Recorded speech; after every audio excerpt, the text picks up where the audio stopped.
Yo, what's up mga idol? Kumusta kayong lahat? And welcome back again sa ating panibagong episode. So sa episode na to ay may biyahe tayo, no? Susubukan ulit natin at gagamitin ulit natin itong si Red na pula. Ito yung motor natin na Raider 150. So shout out sa lahat ng mga Raider 150 user dyan. Alright, gang gang. So babiyahe pala tayo, no, papunta sa bayan dahil magbabayad tayo ng kuryente. At tamang tama, vlog ulit natin to si Red na pula. Pero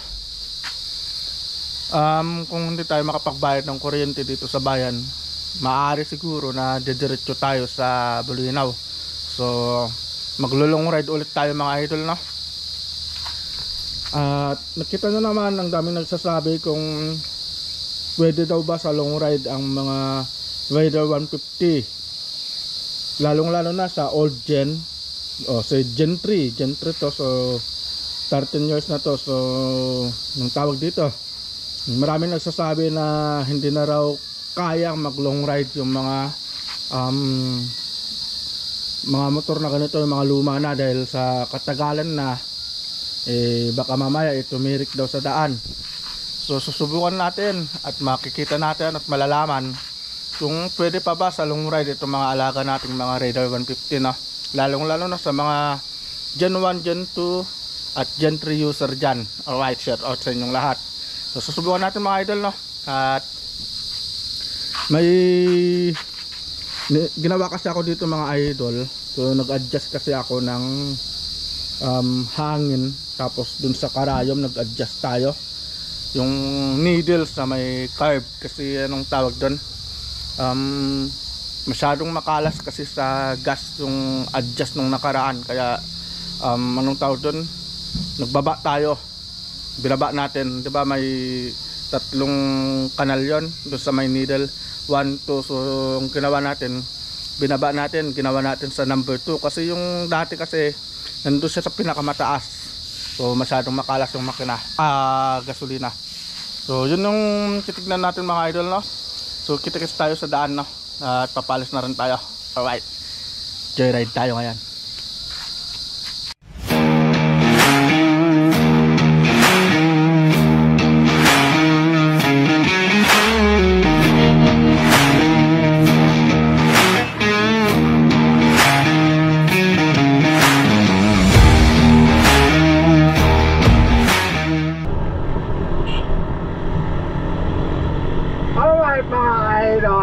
So nakaalis na tayo ng bahay. At pasensya pala kanina, no, dahil may sinabi pala ako kanina na ang sabi ko ay makalas sa gasolina. So yung salita makalas pala mga idol is Bulinaw words yun, o yun pala yung salita namin dito sa Anda. Meaning ng makalas mga idol is maksaya. So pasensya na, napapaghalo ko yung salita namin. Kaya minsan hindi nyo naiintindihan siguro. So meaning makalas mga idol is maksaya. So maksaya sa gasolina. So ngayon sakto, susubukan natin kung okay pa yung sa number 2 na kanal dun sa may karayong, sa may karburador, no? Tapos tamang tama, lulong ride natin papunta sa Bulinaw. So ang balikan pala, ang balikan natin Anda to Bulinaw is nasa 58 kilometers. So yun yung balikan niya papuntang Bulinaw, tapos pabalik ng Anda.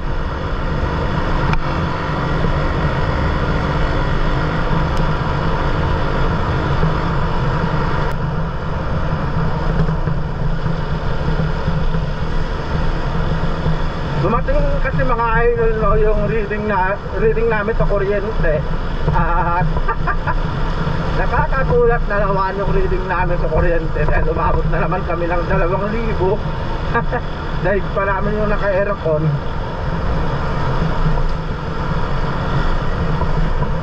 Grabe, napakataas ng singil nila ngayon sa kuryente itong nakaraang buwan. Pero nung nakaraan naman, ano ba ngayon? Nung June yata yun. July. Sorry, nung July pala, ang binayaran lang namin is nasa 1,000 something. Hindi siya umabot sa 1,100.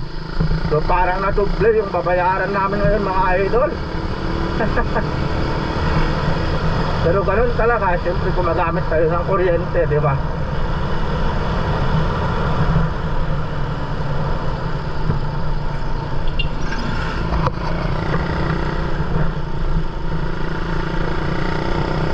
Alright. So yun yung pupuntahan natin sa bayan ng Anda mga idol. So hapon na tayo nakaalis. Kasi mas mahaba kasi yung pila pag umaga kaysa sa hapon. So alas 3 pala magsasarado yung opisina ng panel ko. Kaya medyo bibilisan natin ng konti.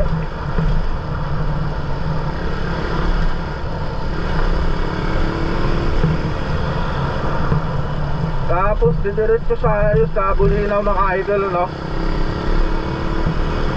Para may testing natin o masubukan natin red na pula. At ako tayo magpatuloy mga idol, no? Sana suportahan mo po yung aking YouTube channel. So sa mga hindi pa po nakapag-subscribe, sana mag-subscribe na po kayo.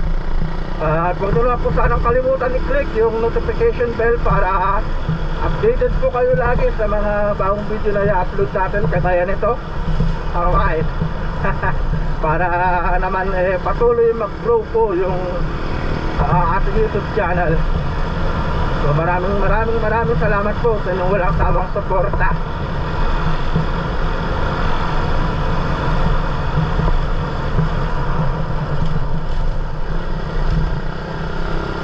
Laki ng aso na yun, ah.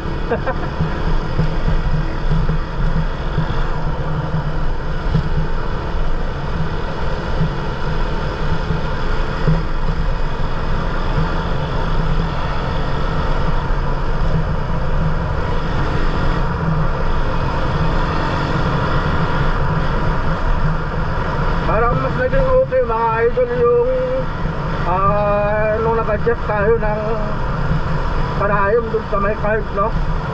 Parang mas naging okay yung hatak na.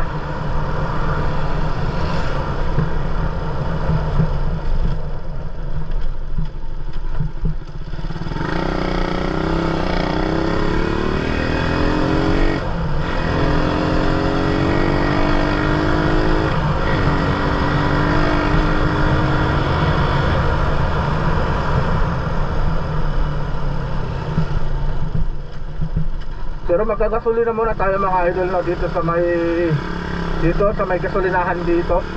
At sayang din naman kasi yung raffle ticket natin. Yun yung talaga hinahabol natin, raffle ticket kasi may paraffle sila dyan, brand new na TMX. Honda 125 yung Grand Prix nila mga idol. Malay natin, di ba? Makuha natin. Dagdag pang content natin yun sa motovlogging natin mga idol.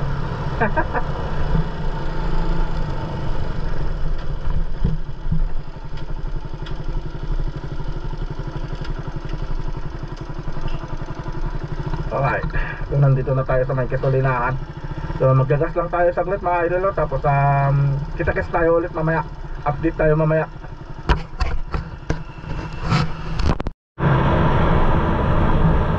Mga idol, so nagpagas lang tayo ng sangdaan. So titignan natin kung kakayanin na ba yung sangdaan sa 58 kilometers. So yung sangdaan pala ay inabot siya ng 1.5 liter sa kalahati.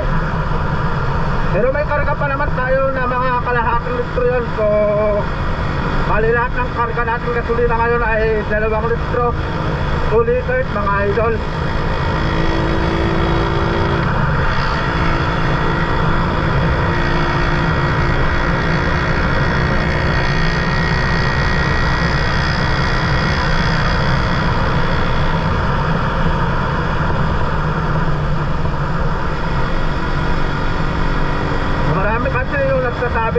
idol, no, na yung mga ganito, kagaya nung nasabi ko, yung mga old gen na mga Raider 150, kagaya ng Gen 1, Gen 2, yung low grade, Gen 3, hindi na raw pwede na pang long ride dahil sa katagalan na.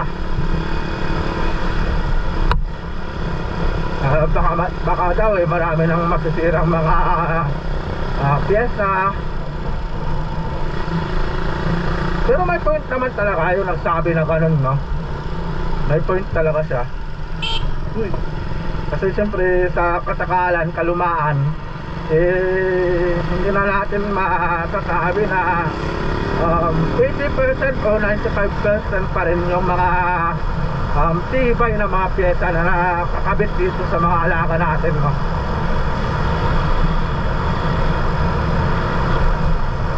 Pero depende pa rin siguro yun mga idol, kasi meron yung mga kagaya nito sa akin, itong alaga ko na Raider 150, yung alaga ko na kung ano-ano. Yung alaga kong ito, si Red na pula, subok ko naman na, nasubukan ko naman na sa papunta sa Alaminos, nilulong ride din naman natin. Pero pinakamahabang natakbo na to, pinakamalayo is dito lang sa Alaminos. So ang Alaminos pala, balikan Mapula Alaminos hanggang dito. Yung vice versa, balikan is 92 kilometers mga idol. So mahaba-haba na rin yan, malayo-layo na rin natakbuhan yan. Pero dun natin nasusubukan na hindi pa naman siya tumitirik. Uy! Hindi naman siya tumitirik sa daan, hindi naman nagkakaberya. Kasi hindi naman tayo nagwawaswas mga idol, no? Kasi tayo lang naman takbong normal lang, takbong pogi, takbong fuckboy. So hanggang 70, 80, ganun lang tayo mga idol, no? Kasi gaya lang sabi ko, hindi ko na to bibiritin pa, kasi nasa kondisyon na siyang kalagayan. Kaya ayaw ko nang masira itong motor ko mga idol, no? Kaya yun ang dahilan, kaya medyo nagtatagal din itong alaga kong to. Kasi nung mga last previous vlog natin, yun nga, winawaswas ko minsan. Kaya minsan marami ring nasisira, so iniwasan din natin yan. Pero yun nga, yung sabi nga nung nag-comment, yung sa point niya na sa kalumaan, marami talagang mga parts na masisira talaga. Oo, totoo yun, totoo yung sinabi niya. Pero pagdating sa long ride naman, siyempre bago ka naman siguro babiyahe, sigurado naman papakondisyon mo muna yung motor mo, di ba?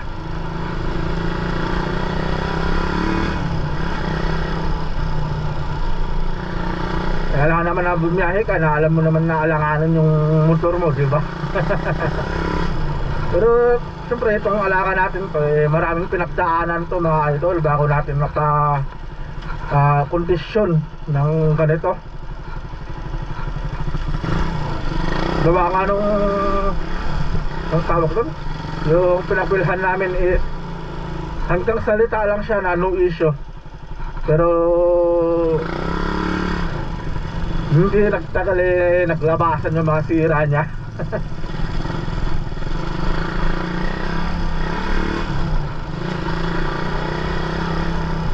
Pero okay naman na, kasi na ipagawa natin, kinastusan ko na lang.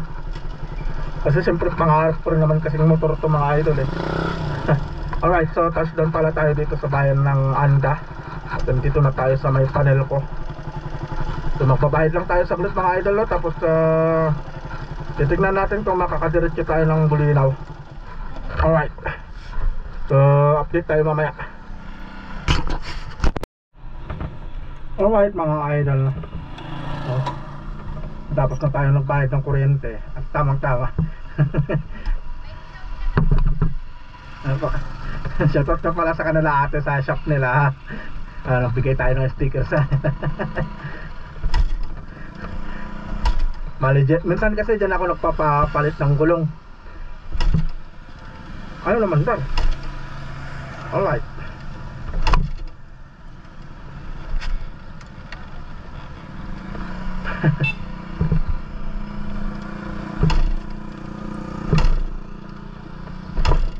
Ano naman dar?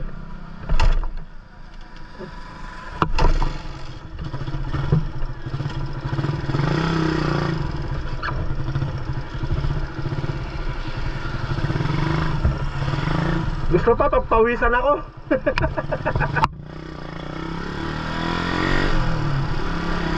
Alright mga idol na. Ayaw manundara. O, check lang natin dito mga idol, no? So ito yung isang pupuntahan natin dito sa may 7-Eleven. Tignan natin kung may laman o wala. Kasi kung may laman dito, hindi na siguro tayo pupunta ng Bulinaw, kasi yun din naman yung pupuntahan natin para makapag-withdraw tayo. So, check lang natin kung may laman siya.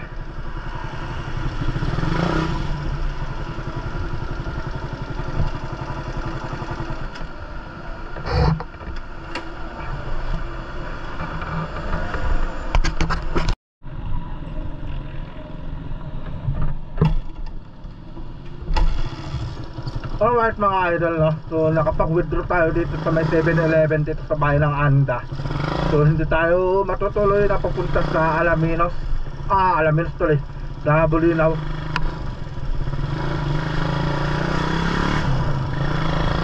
Kaya dito na lang siguro tayo mga idol, no? Joyride lang tayo dito sa bayan ng Anda.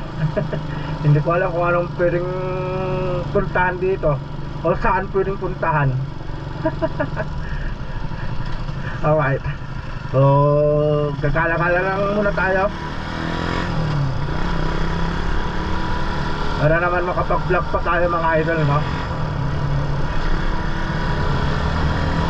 Mabuti na lang at meron na rin pala dyan sa anong tawag doon, sa 7-Eleven dyan sa may bayan, para hindi na tayo lalayo pa. Kasi kung wala kasi sana dyan mga idol, talagang pupunta talaga tayo ng Bulinaw. Pero siyempre mayroon na kasi, nakapag-withdraw na tayo, kaya anong tawag dito, hindi na tayo matutuloy, hindi tayo makapag-long ride. Yung gasolina rin kasi mga idol, no? Mahal din kasi ng gasolina. So tipid mood muna tayo sa gasolina. Alright mga idol, no? So update tayo mamaya pag pauwi na tayo. Alright.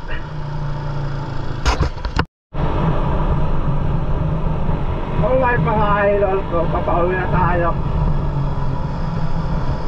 Pasensya na dahil hindi tayo natuloy sa Bulinaw, kasi nakapag-withdraw din kasi na tayo dyan sa 7-Eleven.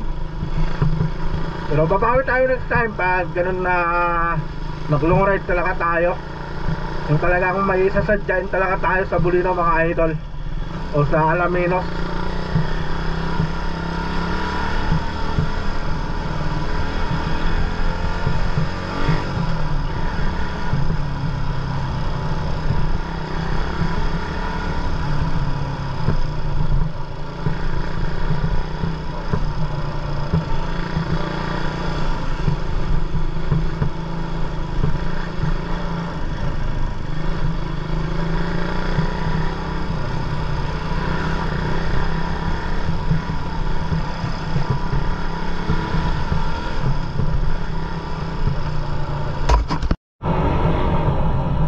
Buti na lang pala, buksan na nila kung daan dito, so hindi na tayo mag-detour.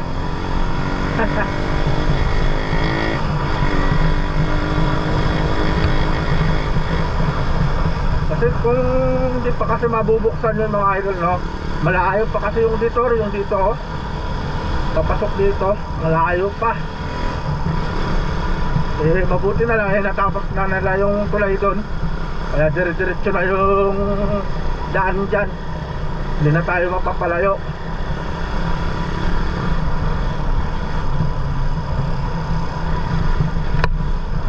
At alam nyo ba mga idol, no?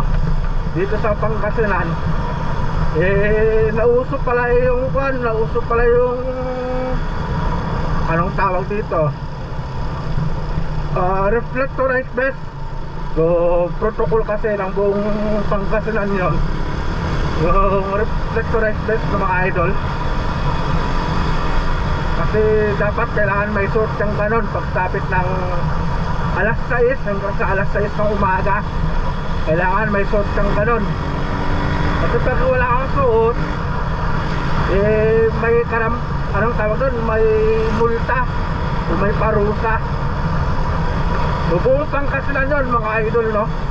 So, sa mga papasok pala dito sa Pangasinan o pupunta sa Pangasinan, kailangan magdala po kayo ng reflectorized vest nyo para hindi po kayo mahuli, para hindi po kayo maaabala. So tayo, nakabili na rin tayo meron na rin tayo. Kailangan natin kasing sumunod sa protocol. Mahirap na ikaw ba naman magmumulta ng kano ba yun? Up to 1,500 yata to magkano? 1,500 sa huli yata, plus may kulong pa yata. Hindi ako sure pero kasi nabasa ko, nakalimutan ko lang. Hindi ko lang alam kung 1,500 ba yun o 5,000 yung sa pangatlong huli mo. Pero yung sa unang huli lang naman warning. May warning ka. Pero siyempre tayo, ayaw natin magka-warning. Kaya bumili na agad ako kahit hindi ko pa nagagamit. Mas maganda na yung naka-ready, no? Kaysa dun sa wala.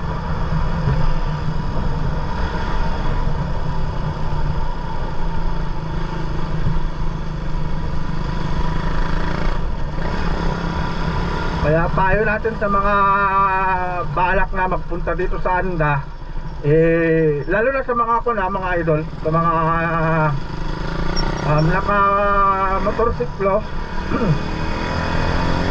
sa mga raiders lang naman, sa mga motor, sa mga tricycle. Pero sa mga 4 wheels wala naman, tricycle lang saka motor. So sa mga nagbabalak na pumunta dito sa Anda, bumili na po kayo ng mga reflector vest nyo, reflectorized vest pala, para hindi na kayo mahuli o hindi na kayo makabirya.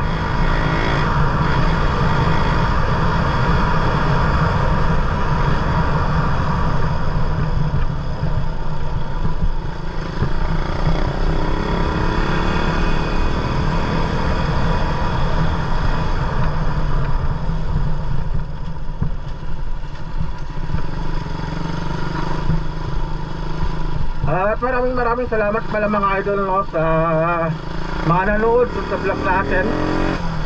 Nung nag-update tayo kay Raptor na pula, yung Honda Supremo natin. maraming salamat po sa inyong lahat. Nakakataba naman ng puso na maraming nanonood sa atin.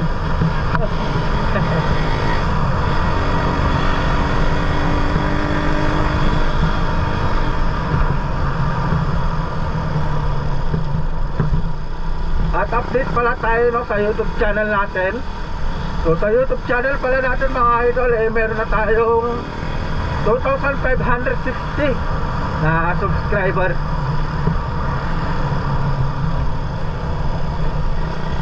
Maraming salamat po sa inyong walang sawang suporta.